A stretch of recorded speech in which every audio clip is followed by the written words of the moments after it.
Today we'll be reviewing version 3 of AmpleSounds VST instruments, and we'll also be giving away 3 AmpleSound licenses. I'm excited.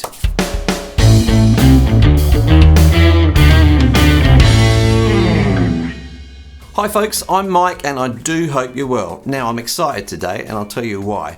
A few weeks ago I made a video about how to make realistic sounding VST guitars, and in that video I was using a plug-in by AmpleSound and it was a steel string guitar. Now since then AmpleSound have reached out to me and they've said, hey Mike, we've got a new version 3 of our engine coming out and we'd like you to take a look. And not only that, but we've got 3 licenses to give away to your subscribers. And I thought, awesome, my subscribers would love 3 licenses given away to them.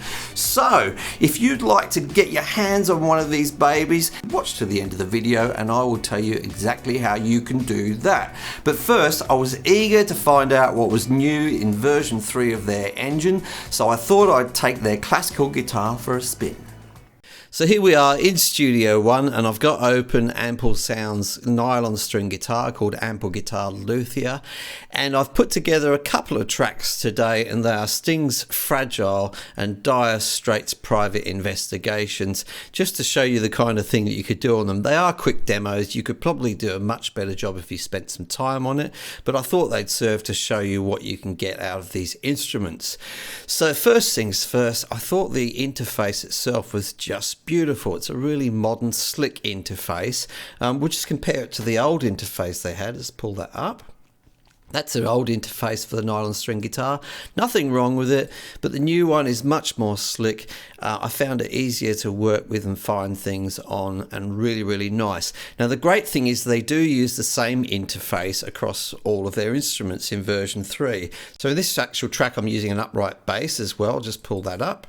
And you can see the interface is very, very similar. And that's a real advantage, because if you're using a few instruments from AmpleSound, you don't have to keep relearning the interfaces, and that makes your workflow much, much quicker. So let's have a quick listen to what I've done. And this is, I say, Sting's Fragile.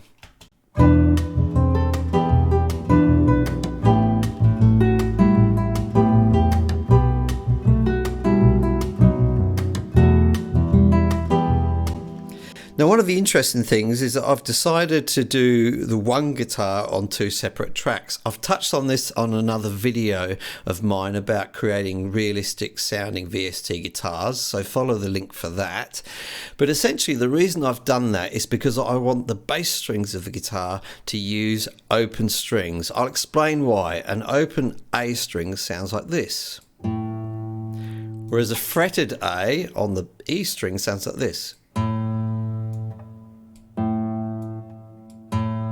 So there's a difference in tone. So I wanted to make sure I was using the open strings for that part of the guitar. But at the top end of the melody, I actually wanted it to be played high at the neck, because you get a really nice mellow sound. So the notes up here, like this B, sound different here.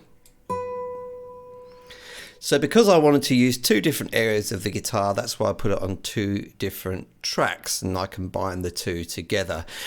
Now the other thing that I'd like to note about this is that I do use some sound effects, and that is the slap that we have in the music. That creates a really percussive sound, and I've actually done the same thing on the upright bass, and if you have a listen again, that really takes care of all the percussion in the music.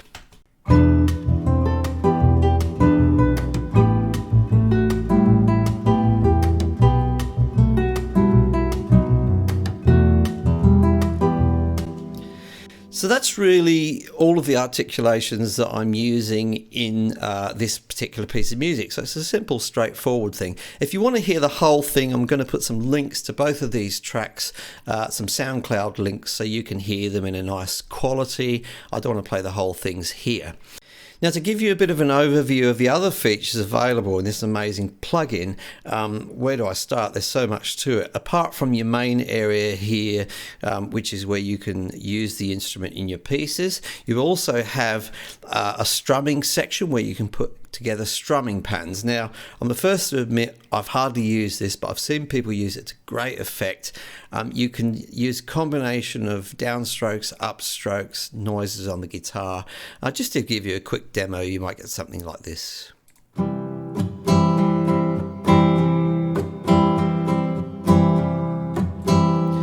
So it's a really cool feature. It's got some real good details to it. You can set up your own chords, you can set up your own inversions and your own fingerings for chords to make it suit the song that you're playing. The next thing is the riffer. I think this is a really, really cool sort of sequence programmer. Have a listen to this.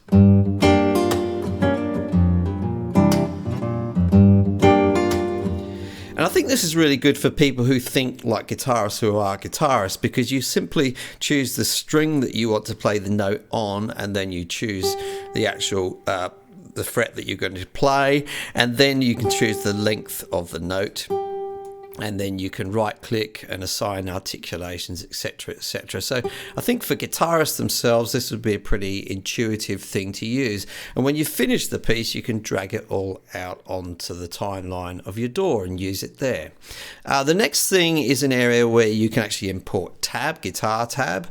I don't think I've seen this on any other plugins. It may be there, but I think it's a really cool feature. You may have got a tab from another source and you can import it in here, and here's another demo of what you can do there.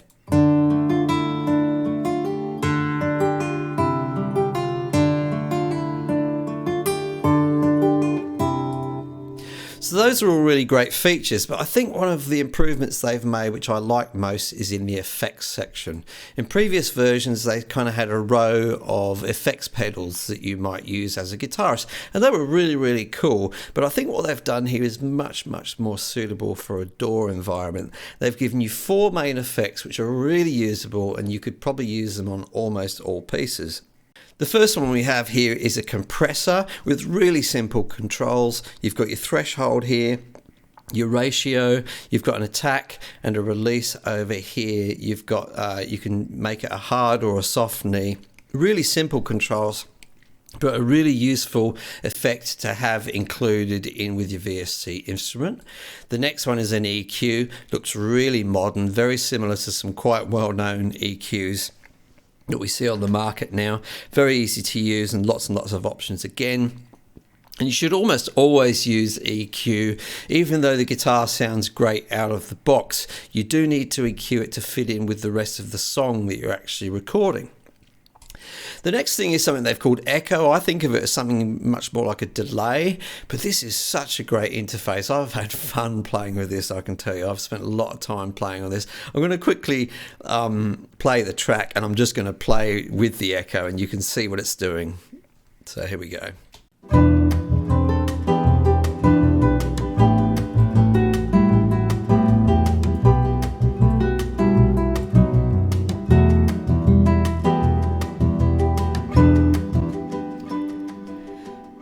So you can see there that it's got a right and a left channel, and that you can move these dots around to both pan and set the delay on those channels. It's really organic and intuitive to use, so you would have great fun with that.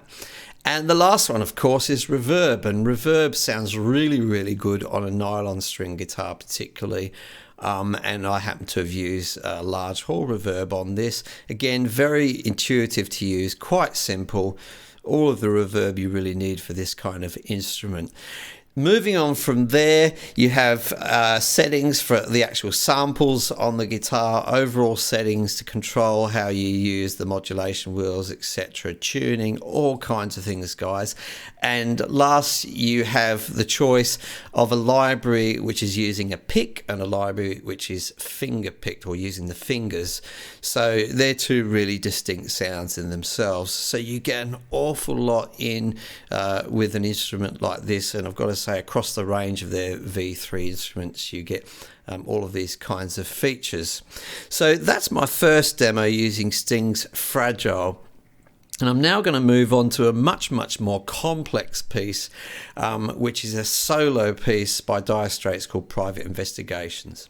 So here we are with Private Investigations loaded up, and before I get into it I should tell you that I'm also using another AmpleSound instrument on this one, and that is their bass guitar. This is actually a free one that you can download. I featured it in one of my videos about free VST instruments, And it may be free, but I use it all the time because it's a really great sounding instrument. So I'll put a link to that in the description below, so check that one out. Now with Private Investigations, this is quite a different piece because this is mostly a single string solo piece for the nylon string guitar, and I'm using a lot of articulations in it to make it sound sort of human. So as it plays, you will see a lot of these indicators down here flashing for hammer-ons, pull-offs, legato slides, and some muting as well, which is a feature of Mark Knopfler's playing. So let's have a listen and see what you think.